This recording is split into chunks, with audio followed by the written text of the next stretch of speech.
नमस्ते साथियों। आज गांव सरकार की 37वीं कड़ी में हम आपसे बातचीत कर रहे हैं। और आपने देखा कि पिछले कड़ी से हमने ये थोड़ा विषय का बारे में बताया था कि अब हम जिन विषयों पर चर्चा करेंगे उसमें थोड़ा सा बदलाव किया। और वो हमारे विषय ये थे कि पहले बार हमने पिछले बार से ये शुरुआत की कि जो वर्तमान ग्राम पंचायत की व्यवस्था है वह कैसे काम कर रही है, और हम अगर गांव सरकार बनाते हैं तो वो व्यवस्था कैसे काम करेगी।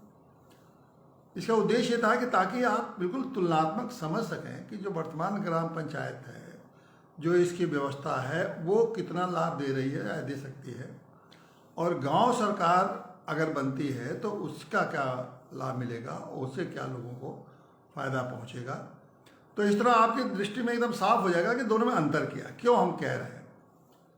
ये गांव जो ग्राम पंचायत व्यवस्था है तो उत्तर प्रदेश पंचायती राज अधिनियम में जो दी गई है, ये व्यवस्था कैसी है, और जिसकी जो व्यवस्था हम कहते हैं कि जो संविधान ने दे रखा है, संविधान, भारत के संविधान की जो मंशा है ग्राम पंचायत के बारे में, वो क्या चाहता है। हमारा कहना है कि संविधान जो है, भारत का संविधान, वो चाहता है गांव में गांव की सरकार, गांव सरकार की स्थापना। वो विलेज गवर्नमेंट की बात करता है और ये लोग ग्राम पंचायत की बात करते हैं। तो संविधान बड़ा है कि राज्य का जो उत्तर प्रदेश पंचायती राज अधिनियम बड़ा है। अब चूंकि आपने उसको उसके अनुकूल ग्राम पंचायतों को नहीं बनाया, इसलिए दिक्कतें आ रही हैं, और इसलिए ग्राम पंचायतें कोई जिस उद्देश्य के लिए बनाई गई थी वो उद्देश्य की पूर्ति नहीं हुई। तो संविधान ने जो अवधारणा दी वो, और उत्तर प्रदेश पंचायती राज की दो अवधारणा है, दोनों हम आपके सामने रख रहे हैं। हमने हमारा बार बार ये कहना है कि संविधान ने जो अवधारणा दी है वो गांव सरकार की है, गांव सरकार। और उत्तर प्रदेश पंचायती राज व्यवस्था जो दी है उत्तर प्रदेश पंचायती राज में, ये एक सरकार के विभाग के रूप में ग्राम पंचायतें काम कर रही हैं। वो सरकार के रूप में है जो संविधान कहता है, और जो उत्तर प्रदेश पंचायती राज अधिनियम कहता है ये एक विभाग के रूप में उसको, कि गाँव भी, जैसे इनके उत्तर प्रदेश सरकार के बहुत सारे विभाग हैं, उसी तरह से एक गांव का भी ये पंचायत विभाग है। और पंचायत विभाग का जो सबसे छोटी इकाई है वो ग्राम पंचायत है। ये इनका स्थिति है। तो उसीलिए हम बार बार बताना चाहते हैं कि देखिए किस तरह से संविधान के साथ धोखा हो रहा है, और संविधान क्या कहता है और ये सरकारें क्या कर रही हैं, और किस तरह से गाँव को गुलाम बनाए हुए हैं। इसलिए हम तुलनात्मक अध्ययन अब दिखाना शुरू कर रहे हैं। पिछले कड़ी से मैंने पिछले बार बताया कि शपथ के मामले में किस तरह से इन्होंने शपथ दिलाया, और कैसे अवैधानिक रूप से शपथ दिलाया गांव के लोगों को। अगर हाईकोर्ट में कोई चुनौती दे तो वो शपथ रद्द भी हो सकता है। अब आज इधर, अब इन बीच में, इन 2-3 दिन बीचों में जो 25 और 26 को शपथ हो गया, मई को 25-26 सारे ग्राम पंचायतों में जो उत्तर प्रदेश की जितनी 56,700 कुछ ग्राम पंचायतें हैं, या 57,000 कुछ, तो इनके यह शपथ हो गया। आप सब ये, और इन सभी ग्राम पंचायतों ने 27 तारीख से अपना कार्य भी शुरू कर दिया, क्योंकि पहली बैठक होती है 27 को, और उसी दिन से मान लिया जाता है कि ग्राम पंचायतें अब अपना कार्य शुरू करती हैं। तो अब ग्राम पंचायतों की शुरू हुई है। अब कैसे ये ग्राम पंचायतें काम कर रही हैं, अब इस पर हम आपको पहले भाग में तो ये बताएंगे कि ग्राम पंचायत जो वर्तमान है वो कैसे काम उसने शुरुआत किया, और दूसरे भाग में बताएंगे कि गांव सरकार को कैसे इस पे रहता, अगर गांव सरकार रहती तो ये काम कैसे होता। अब इसके पहले एक बात और बता दूं कि 27 मई से ग्राम पंचायतों ने काम शुरू कर दिया, और उन्होंने सभी ग्राम पंचायतों ने अपनी एक समिति, जो है तमाम समितियां होती हैं उनका उन्होंने गठन कर दिया। इस बार लगता है कि ग्राम पंचायतों में एक बदलाव आया है। बाकी तो पहले तो ऐसे ही हो जाता था शपथ, और ग्राम पंचायतें काम करती थी, शुरू कर देती थी। लेकिन लगता है कि हम लोगों ने तमाम बात उठा रहे हैं कि ग्राम पंचायतें व्यवस्था ठीक नहीं है, ठीक ढंग से काम नहीं कर रही हैं। तो हमको लगता है कि कहीं ना कहीं लोगों तक बात पहुंची होगी, और उन्होंने कहा कि भाई ये तो अच्छी बात नहीं है। अगर ग्राम पंचायतों में समिति के माध्यम से ग्राम पंचायतें काम करती हैं तो ग्राम पंचायतों का भी, समितियों के, ग्राम पंचायत की समितियों का भी गठन किया जाना चाहिए, और उन लोगों ने समितियों का गठन किया। अभी हम बताएंगे कि कौन कौन समिति है। लेकिन उसके पहले एक बात और हुआ कि 28 तारीख को राज्यपाल ने, उत्तर प्रदेश के राज्यपाल ने और मुख्यमंत्री ने सभी प्रधानों को ऑनलाइन उनको एड्रेस किया, उनको संबोधित किया और बहुत सारी बताई। वो दिखाने का ये ऐसा इसीलिए हुआ कि उन लोगों का कहना है कि देखिए हम लोग गांव के व्यवस्था को कितना महत्व दे रहे हैं कि एक साथ राज्यपाल और मुख्यमंत्री ने दोनों ने एक साथ पूरे गांव के लोगों को, प्रधानों को संबोधित किया। ऑक्सीजन की कमी ना हो इसलिए गांव में तमाम पेड़ पौधे लगाए जाए, ये बात इन दोनों ने कही। तो ऐसी कोई इसमें ऐसा कोई बात उन्होंने नहीं की कि गांव इस तरह से काम करे, ये कार्य योजना दिया कि इससे गांव बहुत ही संवैधानिक जो उनका दायित्व दिया गया उसको पूरा करने में सफल होंगे। उन्होंने कुछ योजनाएं, कार्यक्रम बना दी, जैसे कि सरकार जुड़ गया है, फिर जुड़ गया कनेक्शन। तो अब ये कहा कि ये मुख्यमंत्री ने एक बहुत महत्वपूर्ण बात की। उन्होंने कहा कि दर्शनीय और सुंदर गांव बनाए जाए। अब देखिए, दर्शनीय और शहरों से भी सुंदर गांव बनाए जाए, मतलब उनके और इसके लिए कहा क्या उन्होंने, इसके लिए 3 बातें बताई। उन्होंने कहा कि सवेरे पूरे सारे गांव की सफाई हो जाए, दोपहर में सारे गांव में सैनिटाइजन हो जाए, शाम को गांव में ये फॉगिंग हो जाए, और इस तरह उन्होंने सुंदर और ये दर्शनीय गांव बन जाएंगे। ठीक है, ये आपने एक बात बताई। अब ये बताइए कि गांव अगर फॉगिंग, पहले तो आपने ये नहीं बताया कि सवेरे गांव के पूरे गांव की सफाई कौन करेगा। वो जो एक सफाई कर्मचारी आपने गांव में दे रखा है, वो अब उसके बारे में बता चुका हूँ, दोबारा नहीं बताऊंगा कि वो किस तरह से काम करता है, गांव में आता नहीं है, नहीं रहता नहीं है, वो कहाँ से गांव में, पूरे गांव में सफाई कर देगा। दूसरी बात, आपने कहा कि दोपहर को सब सैनिटाइज कर दिया जाए। उस सैनिटाइज कराने की कौन सी आपने व्यवस्था बनाई, कौन सैनिटाइज करेगा। आप आखिर में कोई कर्मचारी हो, उसकी व्यवस्था हो, सैनिटाइजर हो, उसे करने वाला हो, उसकी एक व्यवस्था बनानी पड़ती है ना। तीसरा, आपने फॉगिंग करवाया कि शाम को सब जगह फॉगिंग करवा दिया जाए। तो क्या हर गांव में फॉगिंग की मशीन पहुंच गई है, सारे फॉगिंग की जो सामग्री है वो पहुंच गई है। तो ये कैसे हो गए। मैं आपको याद दिलाना चाहता हूँ, ऐसे ही मुख्यमंत्री जी ने कुछ दिन पहले ये जब शमशान का समस्या है या गांव में लोग जाकर लाशों को नदी में बहाने लगे थे और नदियों के बालू में गाड़ने लगे थे, तो इन्होंने कहा कि सब जगह 5,000 हर गांव को शमशान के लिए 5-5 हज़ार रुपया दिया जाए। अब जब 5,000 रुपये शमशान के देने का उस समय जब दिया गया जब अभी गांव का गठन ही नहीं हुआ था। अब बताइए, गांव का अभी पंचायतों का गठन नहीं हुआ, उनके पास अकाउंट नहीं खुला, और आपने घोषणा कर दी 5,000 की कि जब गांव में दे दिया गया और शमशान की समस्या हो गई सर। तो शमशान की समस्या का समाधान कैसे होगा जबकि पौसा गांव में पैसा पहुंचा ही नहीं। तो इस तरह की जो घोषणाएं हैं ना, ये इन्हीं बातों को मैं बार बार कहता हूं कि ये जो सरकारी तंत्र के विभाग के रूप में चूंकि गांव चल रहा है, इस तरह आप कुछ भी करिएगा तो उस गांव को नहीं चला पाएंगे। हमारी बात को ध्यान से समझिए और कोशिश करिए कि इस व्यवस्था को बदलिए और जो संवैधानिक व्यवस्था है उसकी तरफ ध्यान दीजिए। ये बार बार मैं आपको इसीलिए हम बार बार कहते हैं, आप किसी मुख्यमंत्री या किसी राज्यपाल की कोई आलोचना नहीं है। मुख्यमंत्री राज्यपाल तो वही करते हैं जो अधिकारी उनको बता दिए होंगे, पंचायती विभाग का डायरेक्टर या सचिव आया होगा, कहा होगा कि आप ये बातें कह दीजिए, और उन्होंने कह दिया अपने भाषण में। इसके जाते तो इन लोगों को अपना समय नहीं रहता है कि इन बातों पर गंभीरता से विचार करें, चर्चा करें कुछ।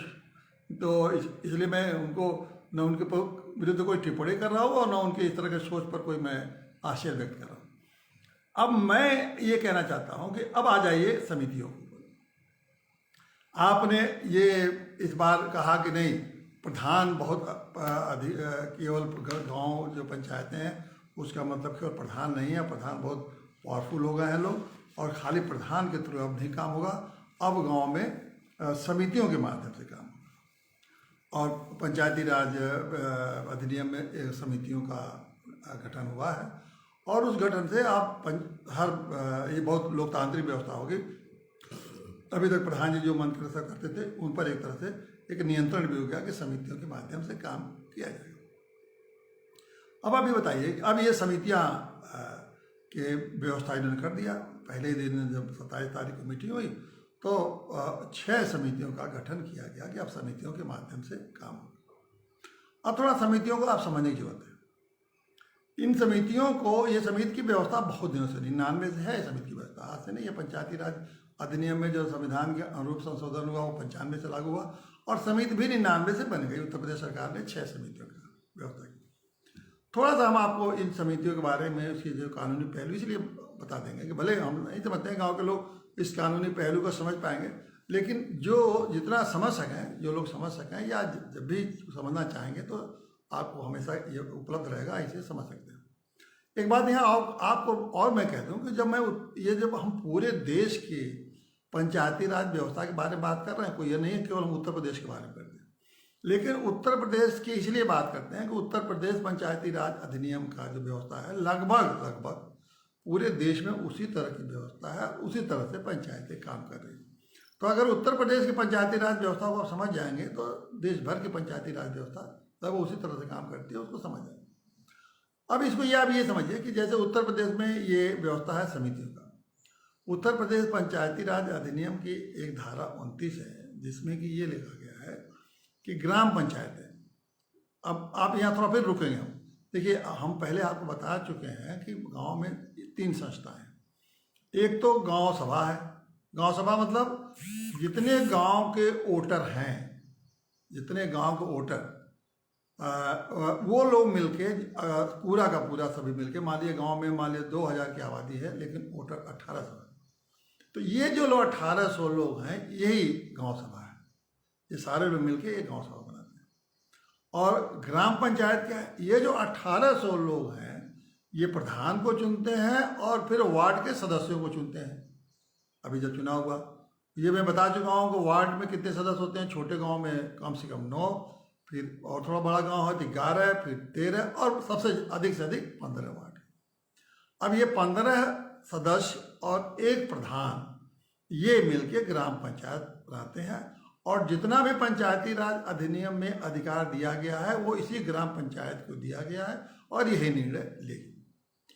एक व्यवस्था ये भी है कि वो मैं उसी धारा 29 को चर्चा कर रहा था, जिसमें कि अगर ग्राम पंचायतें चाहें तो अपनी सहायता के लिए गांव में विभिन्न समितियां गठित करती हैं। मतलब समितियां मतलब मान लीजिए ग्राम पंचायत तो 15 लोगों की है तो 6-6 लोगों की समिति बना देंगी कि ये लोग एक भी किसी खास काम के लिए, जैसे मान लीजिए शिक्षा का काम हो या चिकित्सा का काम हो, तो ये समिति के 6 लोग चिकित्सा समिति के हो गए, 6 शिक्षा समिति के हो गए, ये लोग उसको देखेंगे और वो जो जिस तरह से उस काम को देखेंगे और उसके संबंध में निर्देश जो है लेना जो होगा, पंचायतें उनको कहेंगे कि इस तरह से आप इसको देखिए, उसके हिसाब से उसके निर्देश के अनुसार ये समितियां काम करेंगी। इसके पीछे शायद ये मंशा होगी कि ग्राम पंचायत बहुत बड़ी, 15 लोग बहुत ज़्यादा हो जाएंगे और ये 6 समितियाँ, ये 6-6 लोगों की समिति छोटी समिति रहेगी तो ये करेगी और फिर उनके ही निर्देश पर काम करना होगा, ये व्यवस्था होने पड़ेगी। अब ये जो समितियाँ हैं, पहले तो मैं ये बता दूँ कि ये कितने समितियां हैं। इस धारा 29 में के अधीन अधिकार दे दिया गया है राज्य सरकार को भी कि राज्य सरकार जैसा निर्देश देगी उतनी समितियां बनेगी। अगर राज्य सरकार निर्देश नहीं देगी तो ग्राम पंचायतें अपने अनुरूप अपने अनुसार समितियां बनाएंगे, लेकिन अगर राज्य सरकार ने कोई निर्देश दे दिया तो समितियां उसके अनुरूप, उसके निर्देश के अनुरूप बनेंगी। उत्तर प्रदेश में क्या हुआ कि राज्य सरकार ने 6 समितियों के लिए निर्देश दिया है कि ये 6 समितियां होंगी और इन 6 समितियों में ये विभाग या विषय जो हुए गए ये देखेंगी। तो मैं पहले ये भी आपको जानने की जरूरत है कि वो 6 समितियां कौन हैं जिसको कि राज्य सरकार ने कह रखा है कि यही समितियां बनेंगी और उसी हिसाब से समितियां बनाएगी। पहली समिति है प्रशासनिक समिति और ये दूसरी समिति क्या है, नियोजन और विकास समिति। देखिए, तीसरी समिति है शिक्षा समिति, चौथी समिति है निर्माण कार्य समिति और 5वीं समिति है स्वास्थ्य एवं कल्याण समिति और 6वीं समिति है जल प्रबंधन समिति। ये 6 समिति है। इसको राज्य सरकार ने बनाया। तो चूंकि जो राज्य सरकार ने बना दिया, यदि आप ग्राम पंचायतें अपनी समिति नहीं बनाएंगे, फिर एक बार जब राज्य सरकार ने बना दिया तो उसी को अनुरूप आपको भी समितियां बनानी है। अब ये जो समिति में काम क्या देखा जाएगा, अब पहले आ जाइए प्रशासनिक समिति। प्रशासनिक समिति में क्या है कि ग्राम पंचायतों के नियंत्रण में कार्यरत कर्मियों से संबंधित सभी विषय और राशन की दुकानों से संबंधित सभी कार्य। तो प्रशासन और कर्मचारी और राशन, तो ये आ गया। मतलब जितने भी मान लीजिए कि ग्राम विकास अधिकारी और आशा वर्कर और ये जो 5-6 कर्मचारी जो गांव ग्रामीण स्तर पर होते हैं, उनका काम देखेंगे, और राशन के कोटे के संबंधित जो काम होगा ये देखेंगे प्रशासन। दूसरा है नियोजन समिति। नियोजन समिति का काम है कि गांव के लिए ग्राम पंचायत की योजना पूरा तैयार करना है कि गांव में क्या क्या होना चाहिए। फिर कृषि है, पशुपालन देखेंगे, गरीबी उन्मूलन के कार्य, ये सब ये समिति देखेगी। तीसरी समिति है शिक्षा समिति। शिक्षा समिति का काम होगा कि वो प्राथमिक शिक्षा, उच्च प्राथमिक शिक्षा, औपचारिक शिक्षा और साक्षरता से संबंधित कार्यक्रम को ये समिति देखेगी। चौथी समिति जो निर्माण कार्य समिति है, ये क्या देखेगी कि ये सभी इस प्रकार के अस्थायी व अस्थायी जो ग्राम पंचायत में निर्माण होगा उसका अनुरक्षण, उसको देखेगी कि मेंटेन करने कैसे सरकारी भवनों का किस तरह मेंटेनेंस हो रहा है, और नियंत्रण उसके गुणवत्ता की ठीक से बन रहा है कि नहीं बन रहा है, उसमें भवन जो बन रहे हैं, सड़क बन रही है या जो भी निर्माण गांव में हो रहा है वो ठीक ढंग से बन रहा है। पांचवी समिति तो है जो स्वास्थ्य एवं कल्याण समिति और चिकित्सा व्यवस्था को देखेगी, परिवार कल्याण को देखेगी और उससे संबंधित काम। और छठी समिति है जो जल प्रबंधन समिति, ये नलकूपों के संचालन, रख रखाव, पीने के पानी संबंधित योजनाओं और कार्यक्रमों को देखेगी। ये समिति का व्यवस्था है राज्य सरकार में। इसी को पंचायतों ने इसी समिति को जगह जगह बना दी, अपने 6 समिति बना दी। अब इन समिति में होगा कौन? इस समिति में व्यवस्था ये दी गई है, ये मैं धारा 29 के ही संदर्भ बता रहा हूँ, जो कि पंचायती राज अधिनियम का वो प्रावधान है, उसमें ये व्यवस्था दी गई है कि ये समिति में कोई बाहरी आदमी नहीं होगा। ये जो पंचायत के जितने सदस्य चुने गए, पंचायत के सदस्य जैसे कहीं 9 चुने गए, कहीं 11, कहीं 13, कहीं 15, इन्हीं में से लोग समिति के सदस्य होंगे। अब बताइए 9, जैसे किसी गांव में अगर 9 आदमी चुने गए, ये तो 6, उसमें 6 सदस्य होंगे एक समिति के, और इसमें ये व्यवस्था है कि 6 सदस्यों में से एक सदस्य महिला होगी, एक अनुसूचित जनजाति की या अनुसूचित जाति जनजाति की होगी, और एक पिछड़े वर्ग होगी। 3 सदस्य ये हो गए और 3 अन्य होंगे, और ये इनके अलावा एक सभापति भी होगा इसका समिति का। और इस समिति का एक सभापति, तो कुछ मामले में 3 समितियों के सभापति तो प्रधान होंगे, और बाकी समितियों के जो प्रधान हैं वो इस समिति के द्वारा चुने जाएंगे। अब ये देखिए कि समिति के जो ये प्रधान और तो चुने, उनका चुनाव हो चुका है, पंचायत के सदस्यों का चुनाव हो चुका है। तो ये लोग आपस में जो 9 लोग हैं, 9 लोग वो और एक प्रधान, बचे 10 लोग। ये ही 10 लोग हर समिति के लिए 6-6 आदमी का चुनाव करेंगे, 6-6 आदमी का। अब ये बताइए 10 लोग बार बार, ये जो आपने 6 समितियां बनाई है, 9 आदमी ही हैं, उन्हीं 9 आदमियों को 6 समिति में ही रखना है, या 11 आदमी हैं तो उनको उन लोगों को 6 समितियों में एडजस्ट करना है। तो बार बार यही लोग एक आदमी को 2 समिति, 3 समिति, 4 समिति में आपको रखना पड़ेगा, क्योंकि बाहर ही तो आदमी कोई रख नहीं सकते हैं। तो ये जो चुने हुए सदस्य हैं, ये ग्राम पंचायत सदस्य, इन्हीं को आप समिति में रखेंगे और उनसे कहेंगे कि आप इस काम को करिए। अब 3 समितियों के तो हो गए प्रधान, देखिए 3 समितियों के तो सदस्य होंगे सभापति, प्रधान। कौन कौन है वो? नियोजन और समिति के हो जाएंगे, प्रशासनिक समिति के हो जाएंगे, और शिक्षा समिति के। ये 3 के प्रधान तो सभापति बोलेंगे इसको, ये हो जाएंगे। बाकी के लिए चुनाव होगा कि कौन अध्यक्ष बनेगा। तो अध्यक्ष के लिए अलग अलग, सभापति बनने के लिए 6 सदस्य मिलके किसी को अध्यक्ष भी चुनेंगे एक समिति के लिए। अब ये आप एक समितियां बन गई। इन सारी समितियों का सचिव कौन? एक सचिव होगा, और सचिव कौन होगा? सचिव होगा ग्राम पंचायत अधिकारी या ग्राम विकास अधिकारी। शायद ग्राम विकास अधिकारी को इन्होंने दिया है, या जहाँ नहीं ग्राम विकास अधिकारी और ग्राम पंचायत अधिकारी है, उसको इन्होंने अधिकार दिया है सारे। तो अब देखिए, करीब करीब वही लोग जो पंचायती में है, वो पंचायत, ग्राम पंचायत, वही लोग इन समितियों को भी संचालन में आ जाएंगे और लोग काम करेंगे। अब ये समितियों के जो अधिकार मैंने बताया कि ये अधिकार आप दे दिए।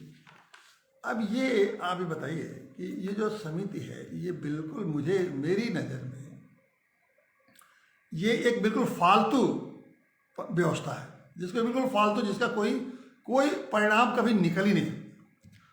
ज़्यादा से ज़्यादा ये होगा कि ये ग्राम प्रधान को या ग्राम पंचायत को जो काम कर सकती है उसको भी रोड़ा पैदा करेंगे, क्योंकि इसकी ऐसी प्रक्रिया है, इसकी ये प्रक्रिया है कि आप पहले कोई विषय होगा, जो विषय इनको दिया गया उसमें ये अपनी मीटिंग करेंगे, मीटिंग करके एक प्रस्ताव बनाएंगे और उस प्रस्ताव को या जो कार्य योजना बनाएंगे उस कार्य योजना करेंगे और इसको ग्राम पंचायत के सामने रखेंगे। ग्राम पंचायत इससे सहमत होगी तो मानेगी, अगर सहमत नहीं होगी तो नहीं मानेगी।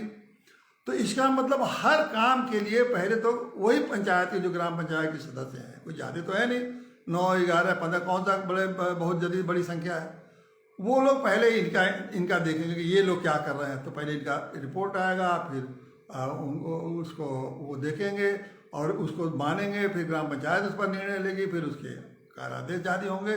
तब अगर मान लीजिए कोई समिति नहीं काम करना चाहती है, उनके पास नहीं मौका है, नहीं करना चाहती है, या गांव में गुटबंदी के नाते कोई नहीं करना चाहती हैं, तो फिर तो ग्राम सभापति चाहते हुए भी कोई आगे काम नहीं कर पाएंगे।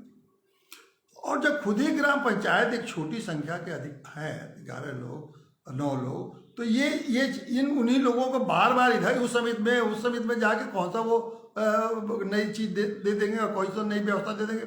और हाल में ग्राम पंचायत का सचिव उसमें बैठेगा और गांव में आप जानते ही हैं कि गांव के जो वास्तविक ज़मीनी धरातल पे है कि कुछ ये सदस्य कुछ जानते हैं नहीं, कोई कुछ उनको मालूम होता नहीं, न कानून मालूम, न व्यवस्था मालूम, न जीव तो पढ़ नहीं सकते, ज़्यादा अनपढ़ है। तो उन लोगों को वही बताएगा जो ग्राम पंचायत का पंचायत सचिव है, वो जो सचिव है उसका ग्राम पंचायत अधिकारी जैसा कहेगा उसी पर दस्तखत कराएगा। फिर पहले इन लोगों का सदस्यों का दस्तखत कराएगा, फिर ग्राम पंचायत में रखेगा, फिर प्रधान का दस्तखत कराएगा। यही तो ज़मीनी धरातल पर ऐसे ही होता है। तो ये एक बिल्कुल फालतू संस्था है, ये बिना समझ के, ये उस तरह के है कि जैसे मैं उदाहरण बताऊँ कि जैसे राज्य सरकारें हैं ना, तो राज्य सरकार में उसी की नकल है। अच्छा, चूँकि ये अधिकारियों को बनाया होगा, ये तो कोई चिंतन और सोच और समझ के तो बनाया नहीं गया होगा, और न पंचायती व्यवस्था के बारे में इनको कोई ये समझ है कि ये कैसे पंचायती संविधान का क्या उद्देश्य है, संविधान चाहता क्या, उतनी समझ तो है नहीं।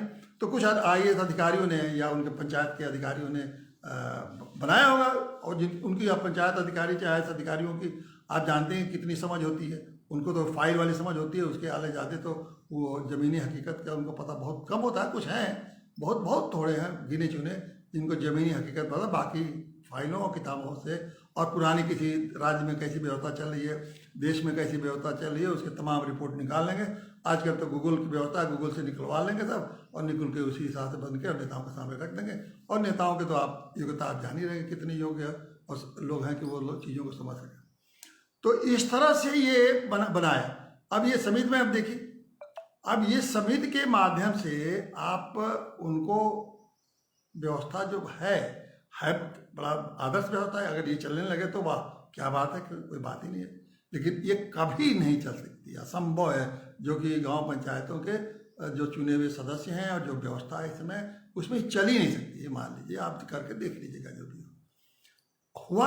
होता क्या है कि देश के स्तर में जो मंत्रिमंडलीय व्यवस्था है ना, ये मंत्री में आप जानते हैं कि उत्तर प्रदेश के उदाहरण है, 50-60 मंत्री होते हैं। तो किसी खास विषय पे जो गहराई से छानबीन करने के लिए एक व्यवस्था ये बनाई गई है कि भाई 50 लोग 60 मंत्री लोग तो समझ नहीं लगे, तो चलिए एक कमेटी बना दीजिए 2-3 मंत्रियों की, और ये 2-3 मंत्री उस विषय को, और उनके चूँकि नीचे विभाग होता है तो वो दो जो उससे संबंधित विभाग है उससे मिल के और उस गहराई में छानबीन के मंत्रिमंडल के सामने रखें, और मंत्रिमंडल ताकि उस पर समझ के ठीक से निर्णय दें। ये व्यवस्था है। ये व्यवस्था पंचायती राज में आपने लागू किया कि जैसे पंचायती वो मंत्रिमंडल होगा, क्योंकि ग्राम पंचायत जो है वही मंत्रिमंडल है, तो वो उसके नकल करके आपने यहाँ लागू करें, बिना ये समझे कि वहाँ जो मंत्रिमंडल है उसके हर मंत्रियों का एक विभाग है। जैसे शिक्षा विभाग है, स्वास्थ्य विभाग है, जितने मंत्री हैं करीब करीब उतने ही सरकारी तंत्र है, विभाग है, जिसमें कि आईएएस, पीसीएस और तमाम स्तर के नीचे से लेके प्रदेश से लेके गांव स्तर तक के सरकारी अधिकारी जो कि उस विषय के विशेषज्ञ हैं, मतलब उसी विषय को पढ़ के आए हैं, उसी विषय में काम करके सीख रहे हैं, वो लोग उसके साथ सहयोग बनाते हैं। अब आप बताइए कि गांव पंचायतों में ये कौन सी व्यवस्था है जिसमें कि ये आपको ये जो ग्राम प्रधान की जो समिति है, ये जो समिति बन गई पंचायत विभिन्न शिक्षा समिति और प्रशासनिक समिति, इसमें सहयोग करने वाला कौन है? कौन इसमें है जो कि सहयोग करेगा, बताएगा कि देखिए प्रशासन में ये व्यवस्था करनी चाहिए, शिक्षा में ये व्यवस्था करना चाहिए, इसमें कोई इनके पास कोई उस तरह का तंत्र, विभागीय तंत्र है क्या? विभागीय तंत्र का एक ही तो आदमी है, वो जो पंचायत सेक्रेटरी है, चाहे वो पंचायत ग्राम पंचायत अधिकारी है, ग्राम विकास अधिकारी है, और वही तो है। अब उसी की समझ से आपकी वो पंचायत की पूरी जो है वो समिति काम करेगी। मतलब इसीलिए मैं कह रहा हूँ, कहाँ की चीज़ और कहाँ लाके आपने बिना समझे बुझे इसको फिट करने की कोशिश कर दी। यही आप देखिए कि हमारे देश के जो अधिकारी हैं, हमारे देश के नेता हैं, जो हमारे देश के मंत्री हैं, इस समय की सोच पर भी दया करिए। देखिए इनके सोच पर दया करना पड़ेगा, क्योंकि ये कुछ समझते ही नहीं है कि किसी व्यवस्था को, कहाँ की व्यवस्था कहाँ के आप रखेंगे तो चल पाएगी क्या। तो इसीलिए हम लोग जो ये गांव, ये बिल्कुल मैंने कहा शुरुआती में कि ये एकदम फालतू चीज़ है, ये इस तरह से चलाएंगे और बस चूंकि लिखा हुआ है तो इसलिए हो जाएगा, कागज में सब काम हो जाएगा और सब कहीं कोई बदलाव नहीं होगा। फिर गांव का 5 साल ऐसे बीत जाएगा और इसमें बल्कि बाधा हो जाए। अब जैसे किसी ग्राम प्रधान के खिलाफ आप शिकायत करें तो कहेंगे तो आप ये तो पंचायत समिति का जो बैठक नहीं करवाया और बैठक नहीं कराया, अपने मन से फैसला ले लिया, तो अब उसके खिलाफ जांच शुरू हो जाए कि हाँ पंचायत की बैठक तुमने करवाई नहीं, पंचायत समिति की बैठक, और उसके खिलाफ जांच होगी, जो काम हो रहा था वो भी रुक जाएगा। ये इसका हथियार का खूब इस्तेमाल होगा, देखिएगा यही सब होगा कमाल। तो ये जो पंचायत समिति का है, मैं कहता हूँ कि बिल्कुल ये फालतू है, इसको आप इससे अब आप देखिए कि जो कहते हैं कि हम क्यों कह रहे हैं कि हम गांव सरकार में जो व्यवस्था देते हैं वो इस तरह का, तो इस तरह के फालतू चीज़ों पर तो सोचते भी नहीं। अब देखिए हमारे पंचायतों का चुनाव हो गया, अब प्रधान बन गए, उनका मंत्रिमंडल बन गया। बार बार मैं कहता हूँ कि ये जो चुने हुए सदस्य हैं ये मंत्रिमंडल है, ये भारत के पंचायती व्यवस्था का बहुत सुंदर चीज़ है, जिसमें कि मंत्रिमंडल भी चुने जाता है। दुनिया में मैं समझता हूँ किसी लोकतंत्र व्यवस्था में ऐसा नहीं है कि जिसका मंत्रिमंडल में चुना जाता है। ज़्यादातर से मंत्रिमंडल जो है वो प्रधानमंत्री या मुख्यमंत्री या प्रधान उसको नॉमिनेट करते हैं, तो यहाँ चुनाव मंत्रिमंडल है। अब गांव सरकार की जो हम लोग की अवधारणा है उसमें इस मंत्रिमंडल को के लिए, हर मंत्रिमंडल के लिए एक विभाग चाहिए। अब जैसे हम लोग का कहना है कि जैसे 29 विभाग दिया गया, संविधान ने 29 विभाग दे रखा है गांव पंचायतों को कि आप इसको देखिएगा। तो 29 विभाग का ये 29 विषय का मतलब 29 विभाग होना चाहिए गांव में। गांव सरकार बनेगी तो 29 विभाग खोलेगी, मतलब जैसे जितने विषय हैं उनका एक एक विभाग। अब जैसे मान लीजिए शिक्षा विभाग हो गया, स्वास्थ्य विभाग हो गया, ये कृषि विभाग हो गया, इस तरह से 29 विभाग होंगे। और अगर हर विभाग में 6-6 व्यक्तियों को रखा जाएगा और उस विभाग का जो है उसका मुखिया, हेड कहिए, वो होगा जो ग्राम पंचायतों में जो सदस्य चुने गए हैं, एक एक व्यक्ति जो चुना हुआ ग्राम पंचायत का सदस्य है वही उसका मुखिया होगा। अब इसको बहुत सिंपल ढंग से आप समझ लीजिए कि अब ये एक शिक्षा विभाग लीजिए, हम शिक्षा विभाग का उदाहरण आपको सामने प्रस्तुत करते हैं कि अब मान लीजिए कि एक शिक्षा 29 विभाग में एक शिक्षा विभाग में ग्राम सरकार की जो शिक्षा बनता है, तो एक सदस्य जो उस लायक मैंने 15 में या 9 में या 11 में एक चुना हुआ सदस्य, उसका वो प्रभारी या इंचार्ज या हेड जो भी कहिए वो बन जाता, उसका हेड इस शिक्षा विभाग का, मतलब वो ऐसे कहिए शिक्षा मंत्री। हालांकि मैं उसका नाम दूसरा देना चाहता हूँ, मेरा कहना है कि अभी हम बताएंगे उसको कि हम क्या नाम दे रहे हैं। मान लीजिए उसको आपने शिक्षा मंत्री समझ लिया, शिक्षा मंत्री एक बन गया, उसके अधीन 6 लोग और हो गए, और वो विभाग हो गया। अब इस विभाग में कौन होगा, ये सबसे जानने की बात है। इस विभाग में गांव के तमाम लोग, जो विभाग हैं, लोग गांव में नौजवान हैं जो रुचि रखते हैं इन विषयों में, उन लोगों को नियुक्त किया जाएगा। 6 लोग हर एक विभाग के लिए, शिक्षा विभाग के लिए 6 आदमी नियुक्त किए गए। अब इनकी नियुक्ति कैसे होगी? इनकी नियुक्ति जैसे जो उसकी योग्यता रखते होंगे उसको ग्राम पंचायत अपने नियुक्त करेगा। प्रधान नियुक्त नहीं करेगा, ग्राम पंचायत नियुक्त करेगा। और ग्राम पंचायत नियुक्त करने में जो भी एक प्रक्रिया बनाएगा उसे उनको चयन करेगा, और चयन करने के बाद ग्राम पंचायत उनके बहुमत से उनकी नियुक्त कर देगा कि ये आदमी शिक्षा विभाग के लिए नियुक्त किया गया। अब ये नियुक्त व्यक्ति जो है, तो जैसे मैंने पहले भी कह रखा है, ग्राम प्रधान को भी वेतन मिलेगा, ये सबको पंचायत के सदस्यों को वेतन मिलेगा, और इनको भी, क्योंकि विभाग के कार्य कर्मचारी हैं, कर्मचारी मत कहिए, वो एक तरह से कर्मचारी हम नहीं कह रहे हैं कि हमारा वो गांव का एक शिक्षा विभाग का एक व्यक्ति है जिसको शिक्षा विभाग में के लिए काम कर रहा है, उसको भी हम अपना नाम बता रहे हैं अभी कि क्या नाम होगा, वो उसको भी वेतन मिलेगा। अब गांव में रहने के लिए कोई, मैंने कहा कि इन लोगों को फुल टाइम तो कर्मचारी रखना नहीं, मैं बता चुका हूँ। तो जैसे प्रधान को आपने 15,000 रुपये महीना दिया, इनको 5,000 रुपये महीना आपने इनको दिया, ये पंचायत के सदस्यों को, और 2,000 रुपया इनको आपने एक एक शिक्षा विभाग के जितने 6 आदमी को रखा, 2,000 रुपया आपने तय कर दिया, इनको मिल जाएगा। अब ये लोग शिक्षा विभाग का व्यवस्था देखेंगे। अब शिक्षा विभाग में ये, और मैंने पहले बता चुका हूँ कि गांव में जो काम करेगा वो फुल टाइम काम नहीं करेगा, वो काम करेगा अपना खेती बाड़ी करता रहे और साथ साथ गांव का भी काम करता रहे, और स्टाइपेंड के रूप में, उनको सहयोग के रूप में, ताकि जितना काम गांव के लिए कर रहे हैं उनके लिए इतना पैसा देंगे। और किसी गांव पंचायत में बहुत ज़्यादा साधन है तो वो बढ़ा भी सकता है कि 2 का 3 करता था, 3 का 4 कर सकता है, वो जैसा गाँव पंचायत का अपना बजट होगा उस हिसाब से कर सकता है। अब आप मान लीजिए ये विभाग बन गया शिक्षा विभाग। अब शिक्षा विभाग को एक मिल गया उसका हेड कौन हुआ, जो पंचायत का चुना हुआ सदस्य है, और 6 लोग। अब वो आदमी जिम्मेदार होगा कि हम शिक्षा विभाग को कैसे दें।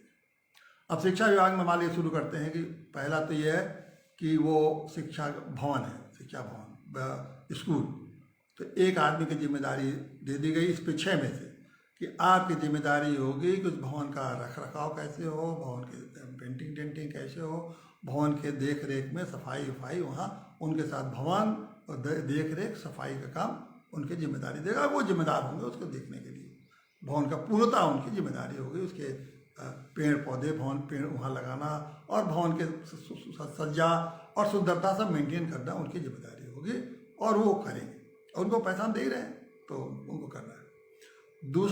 दूसरे कर्मचारी एक आदमी होगा कि वो मान लीजिए शिक्षा देखना है हमका काम, कि अध्यापक समय से आ रहे हैं कि नहीं आ रहे हैं, मेज कुर्सी उनका लग रहा है कि नहीं लग रहा, कुर्सियाँ सफाई हुई कि नहीं हुई, वो जाके वो पूरा अध्यापकों का वो व्यवस्था करेंगे, ताकि सुबह 10 बजे से लेके और समय जो है 4 बजे तक वो अध्यापन का काम उनको दे दिया गया, शिक्षा का काम। अगर कहीं पर प्राइमरी स्कूल है और एक जूनियर हाई स्कूल है तो प्राइमरी स्कूल एक को दे दिया गया, जूनियर हाई स्कूल दूसरे को दे दिया गया। तो इस तरह से 3 आदमी मान लीजिए ये काम करने लगे। चौथे आदमी को आप ये काम दे सकते हैं कि अगर दोपहर का मिल खाना बनाने का, तो उनका काम हुआ खाना बनाना, खाना खिलाना, और खाना का व्यवस्था बच्चों को जिम्मेदारी से निर्वाह करेंगे। 6वें का काम क्या होगा कि अब ये 6वें काम ये होगा कि वो बच्चों का ड्रेस आता है, उनका जूता आता है, बच्चे स्कूल आ रहे हैं कि नहीं आ रहे हैं, गांव से स्कूल में पहुँचे कि नहीं पहुँचे, क्यों पहुँचे, सुबह आए फिर शाम तक पहुँचे कि नहीं, उनके गार्जियन में क्या समस्या है, ये उनके स्वास्थ्य संबंधी व्यवस्था भी देखेंगे कि उनको कोई बीमारी तो नहीं हो रही है, और वैसा उनका उपचार कराने के लिए था। अब ये एक शिक्षा की जब आप बनाएंगे ये विभाग, और ये सारी बात संचालन कौन करेगा, वो जो सदस्य है, और जो सदस्य है चुना हुआ सदस्य संचालन, और वो ग्राम पंचायत के सामने रखेगा कि ये देखिए ग्राम पंचायत के सामने हर महीने की हमारे शिक्षा विभाग में ये बातें हैं, और अगर कोई कमी होगी तो ग्राम पंचायत कहेगा कि आपको इतना फंड की जरूरत है, इतना फंड दिया गया, और भी फंड की जरूरत होगी तो और फंड देगा, वो उस बात चर्चा करके और शिक्षा विभाग को। इसी तरह से 29 विभाग के लिए आप 6 कर्मचारी नियुक्त कर सकते हैं। कर्मचारी मत कहिए, हमारा अब इनको नाम मैंने क्या है सोचा है, मेरे हिसाब से होना चाहिए, कुछ और भी नाम हो सकते हैं, लेकिन मेरे अनुसार से इनका नाम होना चाहिए। जैसे प्रधान हो गए, ग्राम प्रधान, और ये जो चुने हुए सदस्य हैं ना, ये भी इनको भी प्रशासनिक काम दे रहे हैं, तो जो कि प्रशासनिक काम दे रहे हैं तो इनका नाम होना चाहिए ग्राम उप प्रधान, सभी का 15 का नाम होना चाहिए ग्राम उप प्रधान। ये भी एक प्रशासनिक काम, सब अपने अपने विभाग का देख रहे हैं, तो ये हो गए उप प्रधान। और जितने 6 व्यक्ति हुए एक कमेटी के, एक एक विभाग के, इनको आप ग्राम सेवक दीजिए। तो इस तरह से प्रधान, उप प्रधान और ग्राम सेवक, ये 3 का कैडर। एक आदमी हो गया प्रधान जो कि सबको देखेगा, फिर ग्राम पंचायतें, ये फिर ग्राम पंचायतों के जो उप प्रधान हुए वो एक एक विभाग देख रहे हैं, और ये एक एक विभाग का काम देख रहे हैं, और ये लोग नीचे ये क्रियान्वित कर रहे हैं। क्रियान्वित करने वाले हो गए लोग, ये ग्राम सेवक ये कार्य को कर रहे हैं। ये सुझाव कमेटी नहीं है कि राय मशवरा देंगे, ये वास्तविक धरातल पर वो काम का निर्वहन कर रहे हैं। आपको अलग से लोगों की जरूरत नहीं है। इस तरह से आप सोचिए कि अगर हमारे पास 29 विभाग हैं तो कम से कम हम 150 लोगों को, 150 से 200 लोगों तक हम उनको सीधे काम पर लगा सकते हैं। देखिए, एक बात मैं फिर एक कहना चाहूँगा कि ग्राम पंचायतों का उद्देश्य इतने नहीं है। संविधान ने जो दिया है कि ये ग्राम पंचायतों का उद्देश्य क्या है, पहले तो ये है कि गांव को हर व्यक्ति को काम मिले। ये सबसे बड़ा उद्देश्य कि गांव के लोग अपनी व्यवस्था खुद चलाएं। अपनी व्यवस्था खुद कैसे चलाएंगे? जब हर व्यक्ति के पास काम हो, अधिक से अधिक लोगों के पास काम, फिर सबके पास काम करने का हुनर भी आ जाए। उनको सिखाएं, काम दें, फिर काम सिखाएं। काम कैसे सीखेंगे? जब उनको हम अलग अलग काम देंगे। जैसे शिक्षा विभाग में 6 आदमी काम दिया तो 6 लोगों ने कुछ तो काम सीखा ना, उसी तरह हर विभाग में काम सीखेंगे। तो इनको हमने काम सिखाया। दूसरी बात है, काम सीखने के बाद ये किस्त, इनको बाद इनकी आर्थिक आय को भी हमको बढ़ाना है, और ये आर्थिक आय भी के साथ साथ उनको एक हमें ये बताना है कि ये जो सब कुछ काम जो आप वो करेंगे उनके अंदर संपन्नता भी बढ़ानी है, आर्थिक आय बढ़ानी है। इसी तरह से करके वो काम करेंगे, आर्थिक आय बढ़ेगी, अपना भी काम करेंगे और गांव की व्यवस्था में। और सारे लोग जब गांव की व्यवस्था में लग जाएंगे तो एक अजीब गांव में एक बहुत एक सहयोग की भावना पैदा होगी, आपसी हम अपने गांव के विकास की धारा होगी। केवल गांव का ये मतलब नहीं है कि केवल प्रधान काम करें। गांव का जो अवधारणा है उसमें यह कि गांव के सभी लोग मिलकर काम करें, ताकि गांव आत्मनिर्भर बन के काम करें और किसी के सहारे गांव वाले नहीं रहें। किसी के सहारा के और सहयोग की जरूरत नहीं है, खुद ही आत्मनिर्भर है। अब जब गांव में आप बताइए कि 150-200 आदमी तो ग्राम पंचायत के काम में लग गए हैं, और उस काम को लिए और भी बहुत से गाँव के लोग लग जाएंगे, तो करीब 300-400 लोग जब गांव के लोगों को व्यवस्था को संचालन में लग जाएंगे, तो गांव को आप कोई रोक पाएगा क्या कि गांव के विकास और तरक्की में? और वो किसी के सहारे की जरूरत नहीं है। तो ये हम गांव सरकार जो है इस तरह से अवधारणा गांव सरकार की है कि हम गांव को अधिक से अधिक लोगों को इन्वॉल्व करें, अधिक से अधिक लोगों को हुनरमंद बनाएं, अधिक से अधिक लोगों को मिला के जब काम करेंगे तो गांव में एक सहयोग की भावना पैदा होगी, उनका संपन्नता उनके अंदर आएगी, आर्थिक स्थिति मजबूत होगी, और वो पूरी तरह से गांव आत्मनिर्भर बन के काम करेंगे। और यही संविधान चाहता भी है। तो इसीलिए मैं कहता हूँ कि देखिए, हम अब आप समझ लिए कि ग्राम पंचायत किस तरह से काम कर रही है और ग्राम सरकार काम कैसे करती है। और फिर हमको इसके लिए छोटे मोटे काम के लिए बाहर जाने की जरूरत नहीं है। मैं बार बार कहता हूँ कि 10,000, 5,000, 12,000 कमाने के लिए गांव छोड़ के जाने की जरूरत नहीं है। आप गांव में ही इतना पैदा कर लेंगे सारे गांव वाले मिलके कि ये मैंने खाली एक शिक्षा के बारे में बताया था कि बताइए शिक्षा का कितना काम है। जब शिक्षा में इस तरह हर विभागों का अगर आप देखते जाइए, सोचते जाइए, मैं विभाग के बारे में बता चुका हूँ किस तरह काम है, तो कितना काम गाँव में पैदा हो जाएगा। तो गाँव में काम भी है, गांव में और धन की कमी है नहीं। गांव में मैं बता ही चुका हूँ आपको कि फाइनेंस कमीशन तो पैसा दे ही रहा है। फाइनेंस कमीशन कह ही रहा है कि गांव में आप पैसा लीजिए, दे रहा है। अब अगले बार में हम आपको उसके बारे में, पैसे के बारे में बताएंगे। तो इस तरह से पैसे की कमी है नहीं। आप उनको सबसे लोगों को लगा के उनसे काम कराइए, और वो काम करके हुनरमंद बनेंगे और उस गाँव को आत्मनिर्भर बनाने में वो पूरी तरह से सक्षम होंगे।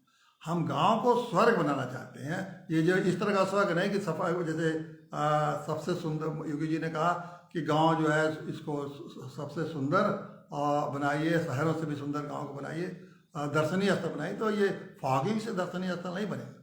फॉगिंग कराने से और सफाई करने से दर्शनीय और सुंदर नहीं बन जाएगा।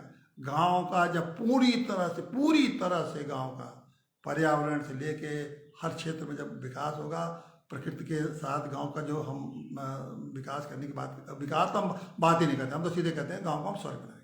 विकास तो ये लोग कहते हैं कि गांव का क्या विकास होगा, कहते तो रहे शहरों से भी सुंदर बनाएंगे, मतलब मॉडल आप शहर क्या दे रहे हैं, शहरों से भी सुंदर, मतलब मॉडल शहर का रहेगा, उसी की नकल करके आप शहर बने, कभी बन सकता है क्या?